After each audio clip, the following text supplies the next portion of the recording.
22 अप्रैल 2025 को बैसारन वैली में मौसम का मिजाज अच्छा था। जैसे हर रोज़ लगातार 1000 से 1500 लोग वहाँ पहुँचते थे, उसी तरह से उस दिन भी तमाम पर्यटक वहाँ पहुँचे। वहाँ का रास्ता आसान नहीं है अध्यक्ष महोदय जी, जंगल से जाना पड़ता है, पहाड़ों के बीच जाना पड़ता है, घोड़े से जाना पड़ता है। ये परिवार वहाँ पहुँचे, मौसम सुहाना था, उनके बच्चे ट्रैम्पोलिन पे खेल रहे थे, कोई जिपलाइन कर रहा था, कोई चाय पी रहा था, तो कोई कश्मीर की सुंदर वादियों की ठंडी हवा का मज़ा ले रहा था। शुभम अपनी पत्नी के साथ एक स्टॉल पे खड़े थे। तभी अचानक 4 आतंकवादी जंगल में से निकलते हैं और शुभम को वहीं अपनी पत्नी के सामने मार डालते हैं। उसके बाद वे वहाँ से पूरे वैली में 1 घंटे के लिए लोगों को चुन चुन कर मारते हैं। किसी के पति को अपनी पत्नी के आंखों के सामने, किसी के पिता को अपने बेटे के सामने चुन चुन कर 26 लोगों को मार डालते हैं। शुभम की पत्नी घबराकर वहां से भागने की कोशिश करती है, अपनी जान बचाने के लिए जंगल की तरफ दौड़ती है। वहां पता चलता है कि तमाम लोग जंगल की तरफ दौड़े हैं और अपनी जान बचाने की कोशिश कर रहे हैं। कोई अपने बेटे का हाथ पकड़ के पहाड़ों पर घसीटता हुआ जा रहा है, कोई कश्मीरी घोड़े वालों और गाइडों की मदद लेते हुए चले जा रहा है। कोई रास्ता नहीं है, कोई तरीका नहीं है, लेकिन किसी न किसी तरह से शुभम की पत्नी के शब्दों में किसी ऐसी शक्ति ने हमको बचा कर रखा कि हमें किसी न किसी तरह से हम अकेले नीचे पहुंचे। और मैं उनके लफ्ज पढ़ना चाहती हूं,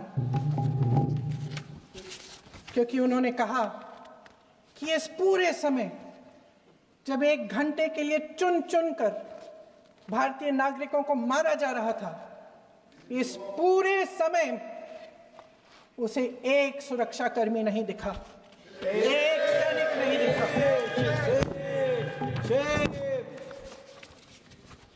शुभम की पत्नी ने कहा, कोट, मैंने अपनी दुनिया को खत्म होते हुए देखा। अपनी आंखों के सामने एक सिक्योरिटी गार्ड नहीं था।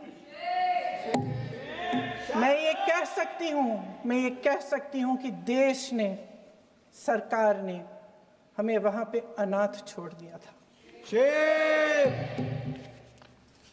सिक्योरिटी क्यों नहीं थी वहां पे एक सैनिक क्यों नहीं दिखा?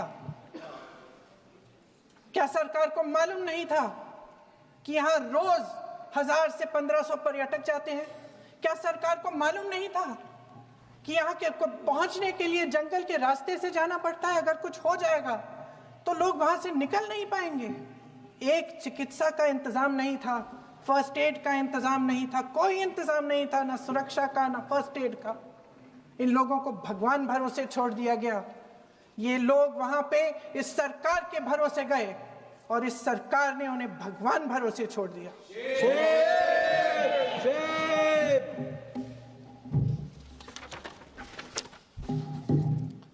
मैं पूछना चाहती हूं, ये किसकी जिम्मेदारी थी? इस देश के नागरिकों की सुरक्षा की जिम्मेदारी किसकी है? क्या इस देश के प्रधानमंत्री की नहीं है? क्या इस देश के गृह मंत्री की नहीं है? क्या इस देश के रक्षा मंत्री की नहीं है? क्या एनएसए की नहीं है? अध्यक्ष महोदय, पहलगाम हमले से सिर्फ 2 हफ्ते पहले हमारे गृह मंत्री महोदय जी कश्मीर गए थे। किस लिए गए थे? जो सुरक्षा की व्यवस्था है इसको देखने के लिए गए थे, इसको रिव्यू करने के लिए गए थे। और उन्होंने वहां कहा कि आतंकवाद पर विजय प्राप्त हुई है। ये 2 हफ्ते पहले है।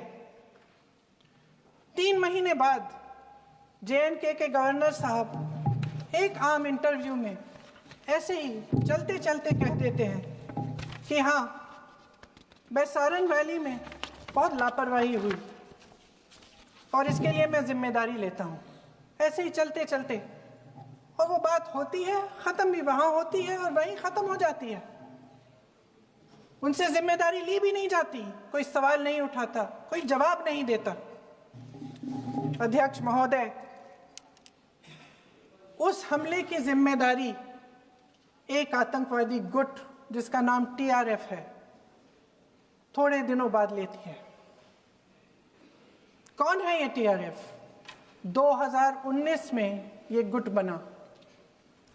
2020 में इसने कश्मीर में आतंकवाद का काम शुरू कर दिया और 2020 अप्रैल 2020 से लेकर 22 अप्रैल 2025 तक इन्होंने 25 आतंकवादी हमले किए।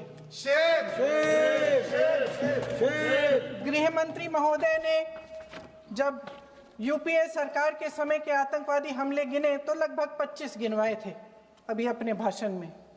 इस गुट ने कश्मीर में 25 हमले 2020 और 2025 के अंदर एक पूरी लिस्ट है इन हमलों की।